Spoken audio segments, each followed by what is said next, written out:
Hi guys, my name is Megan. Welcome to my corner of the interwebs, and I'm here today to talk about books and why I don't like reviewing them. Followed by a review of The Dark Descent of Elizabeth Frankenstein, because screw logic.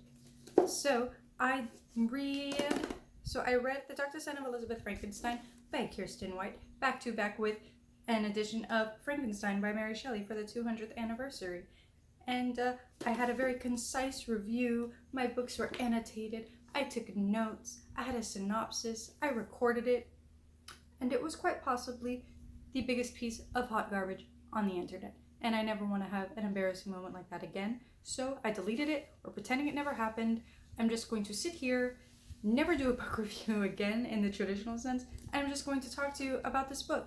Because there's not a lot of hype around it. There is some because it is selling pretty well, but not enough people on BookTube are talking about this book. I've seen like 3 or 4 in hauls, and that's about it. So I'm not going to do a traditional review. Let's just have a little book chat about this. So The Dark Descent of Elizabeth Frankenstein follows Elizabeth Lavenza, who is essentially sold to the Frankenstein family as a playmate to Victor Frankenstein because she can calm his outbursts, his violent outbursts, which start when he is very, very young. We grow up with her, we're following her in her late teens as Victor Frankenstein disappears to go study in Ingolstadt.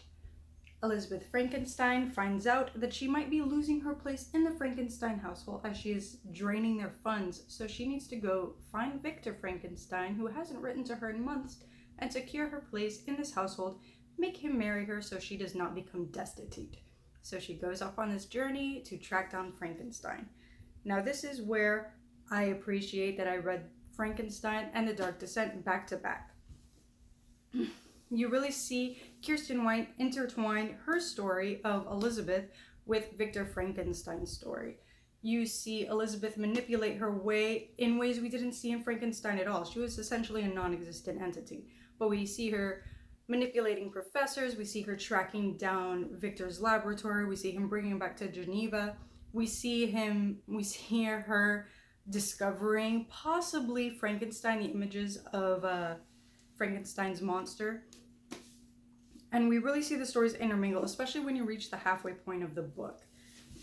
Now, I didn't originally want to read this book. I thought it was going to be very tropey, very standard issue YA, maybe like a murder mystery thrown in, but it was not that. Instead, I got 2 very flawed characters, one of which was Elizabeth, who I was expecting to be dainty. I was expecting a love triangle, which instead we got this dark, broken, manipulative young woman who, from the get-go, is just borderline suffering from psychopathy, the way she just manipulates everybody around her to ensure her status as the Frankenstein ward, to make sure she doesn't become destitute and homeless where she was at the beginning of the novel.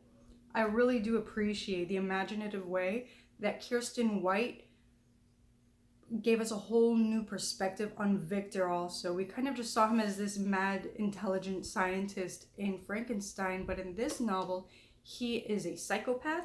He is homicidal, he is abusive. He's not what I was expecting, neither is Elizabeth, neither even is Henry Cavill, who makes a very small appearance in this book, which is way more than we got in Frankenstein. And there is not a love triangle there like I was expecting. There is something there because Elizabeth is a manipulative bitch. But yeah, so I wound up giving this book a 5 out of 5 stars, which is not something I do very often. I usually stick to like the 4s and the 3s for good books. My only gripe with this is there was no 6-year timeline where Frankenstein's monster Adam was learning to be human, was he learning to articulate. He just kind of came out of the box like pre-programmed and ready to go and ready to communicate with anybody. Or maybe I just missed 6 years in this book and it just like was briefly mentioned and I just completely missed it. But that's my only gripe with the book, was Frankenstein essentially came like pre-programmed. But we get a lot of insight into Frankenstein. We get a lot of insight into Elizabeth's influence on Frankenstein. Every character compared to her, other than Victor Frankenstein, looks borderline angelic in comparison, because bitch is kind of evil, and she felt really real to me because she's not overly strong, she's not overly delicate, she's just a girl thrown into a terrible situation, becoming not that great of a person who's trying to ensure her place in the world by whatever means she can. And she does a damn good job of it. And the only other character who is darker than her is Victor Frankenstein himself, and towards the end, his father. But anyway, I'm going to go ahead and recommend this book to anybody that wants to read it. It is the perfect time to read it. It is the perfect year to read it. And if you read it back to back with Frankenstein, I think you'll appreciate it a ton more because you really see how the stories entwine. And even though this is essentially like fan fiction for Frankenstein, it's damn good. And I think anyone would really appreciate this. Don't be like turned off because it's YA. It's good. I read YA, so I don't have any gripes about it, but I know some people do. But I'm gonna go ahead and say pick this up. Also, I'm sorry my bookshelves are a mess. I got a lot of book mail this month, and I need to organize it. So yeah, I'm gonna wrap this up because I want to finish this video before my roommates come home because it's super embarrassing to be recording while everyone's at home. So I'm gonna go pick up this book, give me a like so I feel like less of a loser, and thank you for watching this. Goodbye.